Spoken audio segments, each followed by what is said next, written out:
Balik lagi sama gua, Jonathan Leonarda. Masih di channel kita bersama, selalu berbagi tentang informasi dan berbagi apapun yang bisa dibagi.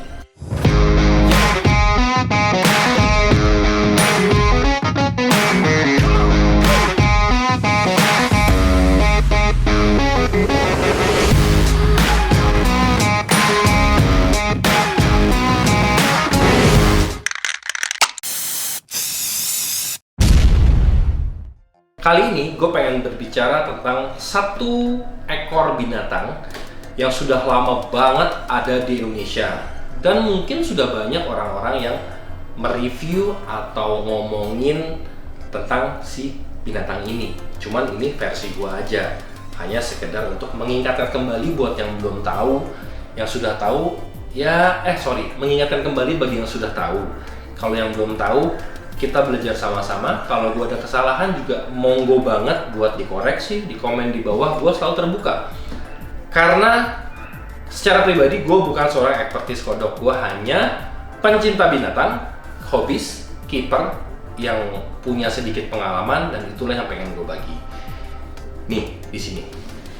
Kita keluarin kali ya. Mungkin teman-teman juga bisa ngelihat yang di depan kita ini kodok biasa ya, namanya Pixie Frog. Keluarin nggak nih? Keluarin dong. Pixie Frog ini bisa gigit kalau gede, ya. Mereka ini rakus banget tuh. Mereka ini rakus banget. Nih, cara pegang kodok tuh sebenarnya seperti ini kalau yang besar ya. Aduh. Nah, nama Latin mereka adalah Pixicephalus aspersus. Ini gue taruh sini ya, tuh. Mereka berasal dari Afrika. Jadi mungkin kalau yang belum tahu, ini adalah African Giant Bullfrog. Size mereka bisa gede, bisa besar jauh dari sini. Mereka ditemukan di persekitaran Afrika. Tuh, tengah tangan gue udah mulai begitu tuh. Dari Angola, Botswana, Kenya, Malawi, Mozambik, Namibia, sampai dengan Zimbabwe. Dan kemungkinan besar ada di Demokrasi Republik of Congo. Masih ada mereka. Nih, ini adalah Pixie Frog. Jadi kita ngomong dari sebelah mananya ya. Di alamnya mereka hidup di subtropical. Jadi mereka ini bisa hidup di tempat yang cenderung jangan nyerang situ loh, bahaya. Mereka bisa hidup di tempat yang bisa berlanjut tempat yang kering. Ya, nggak harus dalam air semua. Secara berkala mereka akan menemukan satu kubangan dan air bersih. Ini adalah mereka. Jadi pelihara mereka harus disiapkan daratan dan airnya. Sesuatu yang paling menarik atau melihara mereka ini sebenarnya tuh nafsu makan mereka yang luar biasa ya. Jadi tuh mereka tuh makannya serangga, rodents tuh apa ya, kayak mencit, marmut, gitu-gituan lah. Dan bisa juga dikasih kayak yang premix Pac-Man food juga bisa. Mereka tuh insektivore, karnivore. Inilah mereka. Dan Pixie ini kalau yang jantan sama yang betina, mereka tuh benar-benar berbeda. Yang jantan tuh bisa gede banget, yang betinanya tidak. Nih, di alamnya mereka tuh bereproduksi bisa menghasilkan 4.000 telur ya. Dan yang menjaga si jantan, yang menjaga mereka. Biasanya di alamnya mereka akan membesarkan kecebong-kecebongnya sekitar di genangan air kurang lebih 1 meter persegi, dan dia menjaga anak-anaknya. Mereka ini sangat terkenal dengan kanibalisme. Jadi bisa memakan sesamanya, apalagi yang lebih kecil. Dan pernah tercatat ketika dia guarding anak-anaknya, dia bisa memakan kecebongnya untuk bertahan hidup. Jadi dari segitu banyak beribu-ribu anaknya, sebagian dia korbankan, dia makan untuk bertahan hidup, menjaga yang lainnya. Itu adalah hukum alam. Jadi kalau udah berbicara hukum alam, kita nggak bisa ngomongin ini jahat, ini benar atau tidak. Itu sebuah jalan takdirnya yang Tuhan menciptakan seperti itu. Mereka mungkin akan mengurangi beberapa dari ribuan anaknya itu untuk bertahan hidup, tapi masih sekian ribu untuk bisa bertahan hidup. Akhirnya bisa sampai besar. Nah, inilah mereka. Ya, gue taruh lagi ke sini tuh.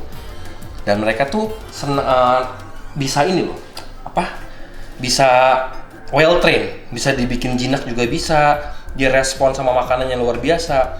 Vision dia sangat clear dalam memangsa makanan.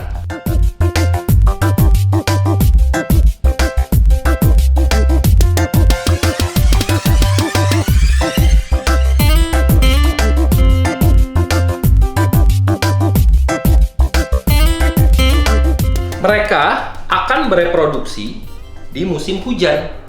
Biasanya ketika di Afrika kan jarang hujan nih, ketika masuk musim hujan, dua hari berturut-turut hujan itu, 2 hari berturut-turut hujan itu turun, maka si jantan ini mulai ada namanya mating call. Jadi dalam amfibi ini ada namanya mating call ya. Ketika jantan mating call itu mereka akan berbunyi, akan memanggil si betina. Biasanya ada grup beberapa jantan berkumpul, berbunyi, saling mendominasi. Akhirnya si betina datang dan salah satu dari jantan itu akan mengawini si betina. Yang unik dari mereka, nih, mereka ini kan perlu daratan dan perlu air juga. Mereka akan kawinnya mereka tuh amplexus ya. Jadi amplexus tuh kalau yang nggak tahu, si jantan akan memeluk si betina, baru dibuahi. Pembuahan mereka itu harus terjadi di atas air.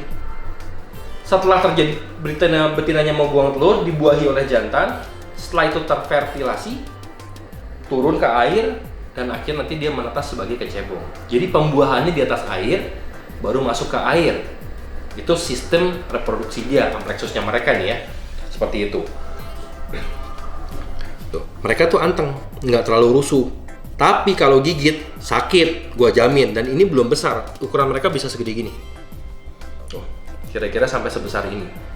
Kurang lebih beratnya kalau nggak salah, dia bisa sampai 1,4 kilo ya. Kalau nggak salah ya. Kalau salah tolong dibenerin. Bisa sampai 1,4 kilo. Mereka udah bisa makan rat, mereka bisa makan marmut, burung, masif.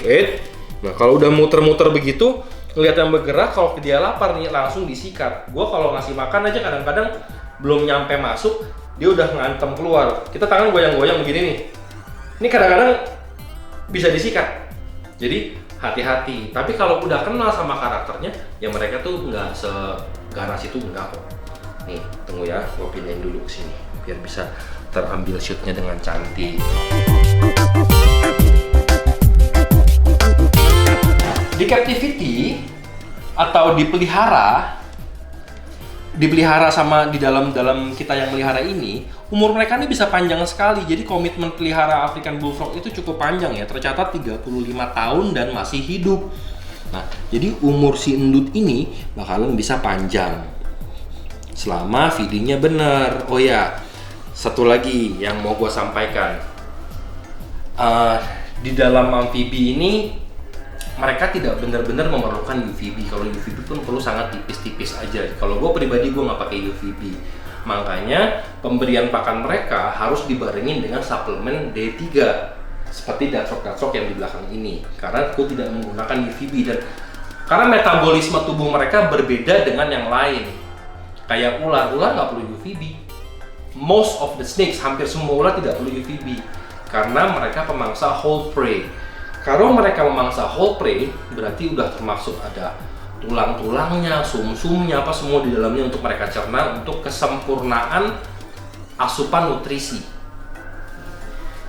Wow, ini bagus banget buat beginner pelihara karena peliharanya nggak susah. Tapi ingat, mereka ini bisa lebih besar dari Pac-Man frog, jauh lebih besar dari Pac-Man. Walaupun Pac-Man ada yang besar juga, cuman mereka lebih besar. Dan mereka tuh bulky. Kalau setahu gue, cuman gue lupa ya mau ngomongin tentang subspecies mereka. Mereka tuh punya subspecies yang membedakan mereka dari coloration sama size-nya mereka. Itu yang agak berbeda sedikit di sana. Dan kalau nggak salah, nih. Kalau jantan, ini jantan kebetulan nih. Kepala mereka tuh besar tuh, bagian sininya. Kalau betina jauh lebih kecil. Nah, betina tuh akan jauh lebih kecil.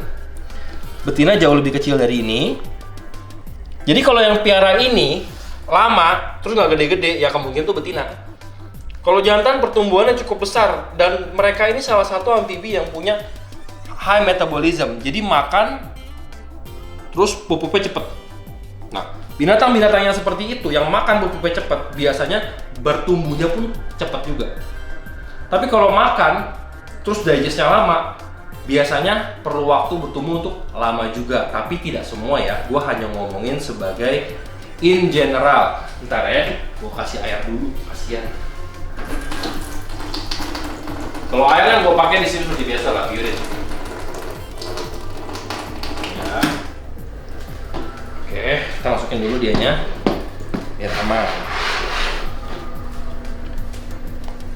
Jadi mungkin ini aja yang bisa gua bagikan, gua sharing tentang si Pixie. Orang-orang di sini umum menyebutnya Pixie Frog. Nama common name-nya African Giant Bullfrog. Ada lagi nanti yang American. Mudah-mudahan satu hari gue bisa dapat dan gue bisa bahas tentang African Giant Bullfrog. Apalagi ya, gue rasa cukup untuk informasi tentang si Pixie Frog ini. Kalau ada masukan lagi, gue udah dengar waktu itu masukan tentang biawak. Oke, gue akan sedikit mereview tentang biawakan Indonesia. Nanti mungkin bukan punya gue pribadi, tapi gue minta izin sama temen untuk di-review. Yang gue nggak tahu pun gue bisa bertanya dulu. Jadi kita sama-sama untuk belajar. Oke, terima kasih. Jangan lupa like, subscribe, komen, bagikan videonya, hidupkan loncengnya. Sampai ketemu lagi di video selanjutnya. Bye-bye.